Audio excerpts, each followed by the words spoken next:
Welcome to I classes. तो कैसे हैं आप लोग? आज के क्लास में हम लोग 10वीं क्लास के chemistry, metal and non metals के इंपॉर्टेंट ऑब्जेक्टिव्स और क्वेश्चन बैंक के ऑब्जेक्टिव्स देखेंगे। ठीक है, जो पिछली परीक्षाओं में आए हुए हैं। तो चलिए इसको शुरू करते हैं बच्चों। देखिए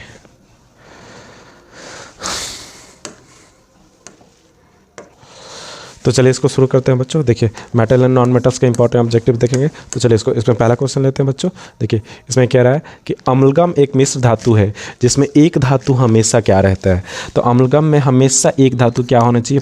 पारा होना चाहिए, मरकरी होना चाहिए। इसका सिंबल क्या होता है बच्चों? Hg। ठीक है, ये मरकरी होना चाहिए अम्लगम में।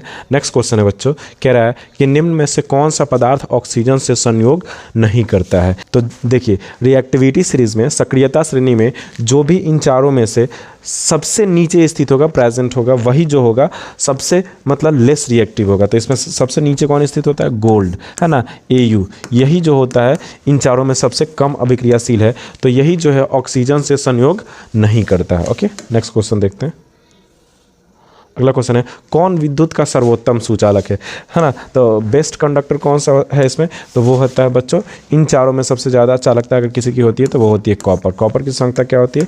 मैक्सिमम होती है। अगला क्वेश्चन है बच्चों, बॉक्साइट निम्नलिखित में से किस धातु का मुख्य अयस्क है? तो ये होता है एल्यूमिनियम का। एल्यूमिनियम का ये क्या है? प्रमुख अयस्क होता है। बॉक्साइट का फॉर्मूला होता है Al2O3 × 2s2। ठीक है, तो ये अगला क्वेश्चन देखते हैं बच्चों। इसमें देखिए अगला क्वेश्चन है बच्चों, निम्नांकित में कौन उपधातु है? मेटलॉइड्स इसमें कौन है? तो मेटलॉइड कौन है? ये आयरन क्या है? ये आयरन जो होता है मेटल होता है। कॉपर भी क्या होता है? मेटल होता है। निकेल भी क्या होता है? मेटल होता है। ठीक है, तो ये मेटल है, तो यही एक क्या हो जाएगा? Sb मेटलॉइड्स होगा। ये एंटीमनी होता है। ठीक है, अगला क्वेश्चन देखते हैं बच्चों। इसमें कह रहा है कि शुद्ध सोना को व्यक्त किया जाता है। शुद्ध सोना को कितने कैरेट में व्यक्त किया जाता है? तो वो 24 कैरेट होता है, यानी कि 24 कैरेट का। शुद्ध सोना कितने कैरेट का होता है बच्चों? 24 कैरेट का। ठीक है, नेक्स्ट देखिए अगला क्वेश्चन है, पित्तल। पित्तल है धातु और धातु मिश्र धातु। तो पित्तल क्या होता है बच्चों? मिश्र धातु।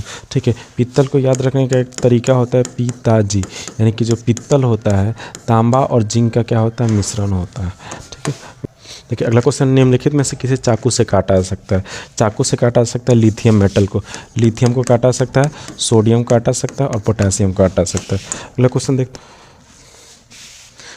अगला क्वेश्चन है, निम्न में कौन अधातु है, यानी कि नॉन मेटल है? ये आयरन मेटल होता है, यही नॉन मेटल होगा। तो इसका सही आंसर क्या हो जाएगा? ये नॉन मेटल होगा, बाकी सब ये मेटल होगा, मेटल होगा, मेटल होगा। अगला क्वेश्चन है, सक्रियता श्रेणी में हाइड्रोजन के ऊपर के धातु अम्लों से अभिक्रिया कर हाइड्रोजन आयन बनाते हैं। हाइड्रोजन आयन बनाते हैं।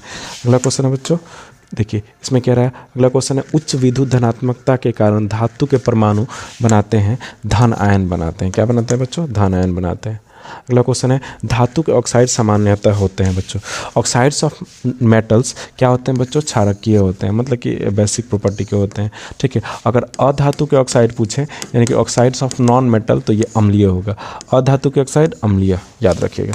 अगला क्वेश्चन है, क्या कह रहे हैं इसमें कि अयस्क से चुंबकीय अशुद्धियों को दूर करने के लिए जो विधि प्रयुक्त होती है वह क्या होती है? चुंबकीय अशुद्धियों को दूर करने के लिए चुंबकीय पृथक्करण विधि, यानी कि मैग्नेटिक सेपरेशन मेथड। ये होता है क्या बोलते हैं? Gravity separation method. और ये होता है फ्रोथ फ्लोटेशन मेथड। तो इसका सही आंसर क्या होगा? चुंबकीय पृथक्करण विधि। देखिए अगला क्वेश्चन देखते हैं। इसमें कह रहा है कि सल्फाइड अयस्कों का सांद्रण किया जाता है। सल्फाइड अयस्कों का सांद्रण किया जाता है बच्चों फ्रोथ फ्लोटेशन मेथड द्वारा। अगला क्वेश्चन देखिए, इसमें कह रहा है कि निम्नलिखित में से कौन एल्यूमिनियम का मिश्र धातु होता है? वो होता है बच्चों मैग्नीशियम। ठीक है, अगला क्वेश्चन देखते हैं। इसमें कह रहा है कि कॉपर का निष्कर्षण मुख्यतः किस गैस से किया जाता है? कॉपर का निष्कर्षण कॉपर पाइराइड से किया जाता है। Copper pyrite CuFeS2। ठीक है, अगला क्वेश्चन देखते हैं। इसमें कह रहा है कि किसी अधातु के परमाणु के बाह्यतम सेल में कि इलेक्ट्रॉनों की संख्या होती है। तो देखिए अधातु क्या पूछ रहा है। अगर मेटल पूछता है तो मेटल के आउटर मोस्ट सेल में 1, 2 या 3 इलेक्ट्रॉन होते हैं। ठीक है, अगर धातु में 1, 2, 3 होते हैं आउटर मोस्ट सेल में, तो क्या होता है अधातु में कितने होंगे? 4, 5, 6, 7, 8। ये रहा। अगला क्वेश्चन देखते हैं।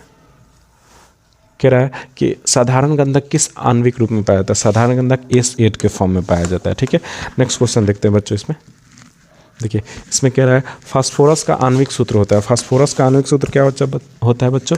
P4। ओके, देखिए नेक्स्ट क्वेश्चन है, सोना निम्नलिखित में से किस द्रव में घुल जाता है? सोना किस द्रव में घुल जाता है? तो वो होता है अमराज एक्वारेजिया। एक्वारेजिया में ये क्या होता है?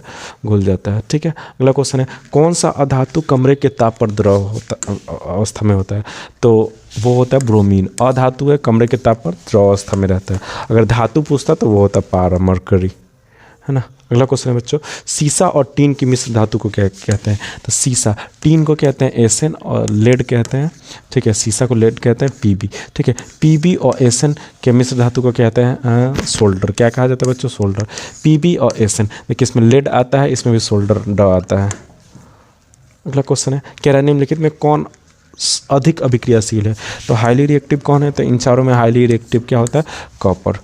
ठीक है, और लेस रिएक्टिव कौन होगा? ये गोल्ड, सोना। अगला है क्वेश्चन, निम्नलिखित में कौन अति ज्वलनशील है? तो श्वेत फास्फोरस जो होता है अति क्या होता है? ज्वलनशील होता है ना, हाईली फ्लैमेबल होता है। ओके, विद्युत अपघटनी परिष्करण में अशुद्ध धातु को बनाया जाता है। अशुद्ध धातु का क्या बनाया जाता है? एनोड बनाया जाता है। अशुद्ध धातु का एनोड बनाया जाता है। अगला क्वेश्चन देखते हैं, निम्नलिखित में कौन सबसे अधिक अभिक्रियाशील धातु? इसमें ऑप्शन एरर है थोड़ा, तो इसका सबसे अधिक अभिक्रिया हाईली रिएक्टिव मेटल कौन सा होगा? तो वो होता है पोटेशियम। ठीक है, अगला क्वेश्चन देखते हैं बच्चों, इसमें क्वेश्चन नंबर 28 कह रहा है कि 29 1 ग्राम सोना से कितना लंबा तार बनाया सकता है? 1 ग्राम सोने से कितना लंबा? 2 किलोमीटर लंबा तार बनाया सकता है। 1 ग्राम गोल्ड से 2 किलोमीटर लंबा तार बनाया सकता है। अगला क्वेश्चन है कमरे के ताप पर अगला क्वेश्चन है कमरे के ताप पर मरकरी धातु किस अवस्था में पाई जाती है? तो मरकरी जो पाई जाती है वो लिक्विड फॉर्म में पाई जाती है, द्रव अवस्था में। अगला क्वेश्चन है बच्चों, कह रहा है कि व्यावसायिक स्तर पर एल्यूमिनियम धातु का निष्कर्षण किस एस से किया जाता है? तो वो किया जाता है बच्चों बॉक्साइट एस से। ठीक है, बॉक्साइट एस से। अगला क्वेश्चन है बच्चों, कह रहा है इसमें लोहे के निष्कर्षण में चूना पत्थर कैल्शियम सिलिकेट एक यौगिक बनाता है, तो यह क्या कहलाता है? धातुमल कहलाता है। इसको स्लैग कहते हैं, लास्ट में स्लैग फॉर्मेशन होता है। ठीक है, अगला है किसी तत्व के गुणधर्म का 2 या 2 से अधिक विभिन्न रूपों में प्रस्तुतिकरण तत्व की क्या कहलाती है? वो कहलाती है अपरूपता। ठीक है, क्या कहलाती है? अपरूपता। नेक्स्ट क्वेश्चन देखते हैं बच्चों, इसमें कह रहा है कि धातुओं की प्रकृति होती है। धातुओं की प्रकृति कैसी होती है? विद्युत धनात्मक। धातुएं अपने आउटर मोस्ट सेल से 1, 2 या 3 इलेक्ट्रॉन का त्याग कर, है ना, धन आयन का निर्माण करती है ना। अगला क्वेश्चन है बच्चों, कह रहा है कि लोहा एवं इस्पात को जंग से सुरक्षित रखने के लिए उन पर किस धातु की पतली परत चढ़ाई जाती है? तो जिंक की। और इस प्रोसेस को गैल्वेनीकरण कहते हैं, गैल्वेनाइजेशन। ठीक है, जास्तीकरण या फिर यसलेपन। ओके, अगला क्वेश्चन है किस रासायनिक यौगिक को गर्म करने पर प्लास्टर ऑफ पेरिस प्राप्त किया जा सकता है? तो प्लास्टर ऑफ पेरिस आप प्राप्त किया सकते हैं जिप्सम को गर्म करने पर। जिप्सम का फॉर्मूला होता है CaSO4 × 2s2। ठीक है, ये ट्वाइस ऑफ S2 होता है, और इसका होता है CaSO4 × ½ S2। ठीक है ना, ये किसका होता है बच्चों? तो ये POP का होता है, प्लास्टर ऑफ पेरिस का। ये क्या होता है? जिप्सम का होता है। नेक्स्ट क्वेश्चन देखते हैं बच्चों, इसमें कह रहा है नेक्स्ट क्वेश्चन देखते रहे, कह रहा है कि अभिक्रियाशीलता के इस क्रम में कौन सही है? क्रियाशीलता रिएक्टिविटी सीरीज में कौन सा ऑर्डर सही है इसमें? तो magnesium aluminium zinc Fe। Magnesium aluminium zinc Fe कहाँ है? ये रहा magnesium aluminium zinc Fe, iron. ठीक है, जिंक आयरन। अगला क्वेश्चन है, कह रहा है कि एक्वारेजिया रॉयल जल किस अनुपात में सांद्र हाइड्रोक्लोरिक अम्ल सांद्र नाइट्रिक अम्ल का ताजा मिश्रण होता है? तो वो होता है 3:1। 3:1। नेक्स्ट क्वेश्चन देखते हैं बच्चों, इसमें कह रहा है कि अपने शुद्ध रूप में धातु की सतह होती है चमकीली होती है, चमकदार होती है, ब्राइटफुल होती है। तो ये सही आंसर हो जाएगा। नेक्स्ट क्वेश्चन देखते हैं बच्चों, इसमें कह रहा है कि धातु का पतले तार के रूप में खींचने की क्षमता को क्या कहते हैं? देखिए, धातुओं को खींचने पर पतले तार के रूप में परिवर्तित हो जाते हैं। धातु के इस प्रॉपर्टी को क्या कहता है? डक्टिलिटी कहा जाता है, तन्यता कहा जाता है। ठीक है, अगर धातुओं को हम लोग पीटेंगे तो धातुओं को पीटने पर क्या होता है? वो पतले चादर के रूप में परिवर्तित हो जाता है। धातु के उस गुणधर्म को आघातवर्धता कहते हैं, मैलेबिलिटी। देखिए, ये क्वेश्चन रहा, कुछ धातुओं को पीटकर पतली चादर बनाया जा सकता है। धातु के इस गुणधर्म को क्या कहते हैं बच्चों? पतले चादर के रूप में बनाया जा सकता है, वो आघातवर्धता कहते हैं, है ना। इसको मैलेबिलिटी कहा जाता है। नेक्स्ट क्वेश्चन देखते हैं बच्चों, इसमें देखिए अगला क्वेश्चन है, जो धातुएं कठोर सतह से टकराने पर आवाज़ उत्पन्न करती है उन्हें क्या कहते हैं? उन्हें कहते हैं ध्वनिक या सोनोरस। ठीक है, नेक्स्ट क्वेश्चन। अगला क्वेश्चन है, सबसे अधिक तन्य धातु कौन है? तो सबसे हाईली डक्टाइल मटेरियल कौन सा है? तो वो होता है गोल्ड, सोना। ठीक है, अगला है, इनमें कौन अधातु होते हुए भी चमकीली होता है? तो चमकीला कौन होता है बच्चों? तो वो होता है आयोडीन। आयोडीन अधातु होते हुए भी क्या होता है? चमकीला।